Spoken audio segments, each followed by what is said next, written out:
আমি পুরো ঘর সাফ করে দিই। থ্যাংক গড সব সাফ হয়ে গেছে। তখনই পাপ্পুর রুমের দরজা খুলতেই বেবি সরো তারপর সব নোংরা দুনিয়ায় ছড়িয়ে যায়। কিন্তু আমি হার না মেনে আধা দুনিয়া সাফ করে মহারানী হয়ে যাই, আর আমি আধা দুনিয়ার নোংরার বাচ্চা হয়ে যাই।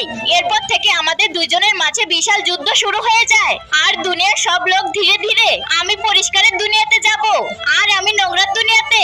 হাট যা! তখনই দুনিয়াতে যুদ্ধ শুরু হতে থাকে। বন্ধুরা জলদি পরিষ্কারের দুনিয়াতে আক্রমণ করো। আর আমার বন্ধুরা নিজের হাতিয়ার দিয়ে আক্রমণ করা শুরু করে দেয়। আমার সাথীরা তৈরি হয়ে যাও নোংরাদেরকে পিটানোর জন্য। এরপর সব সাথীরা মেশিন নিয়ে তৈরি হয়ে যায়। এরপর আমাদের দুইজনের মধ্যে আক্রমণ শুরু হয়ে যায়। এরপর আমরা দুইজন দুইজনের সামনে চলে আসি। আমি পুরো দুনিয়া নোংরা করেই ছাড়বো, সরে যাও আমার রাস্তা থেকে। কখনোই না। তখনই নোংরা রাজ্যের মেন বাচ্চা আমাদেরকে চাকু নিক্ষেপ করে। বন্ধুরা কোন রাজ্য জিততে পারে সবাই কমেন্টে বলে যাবে।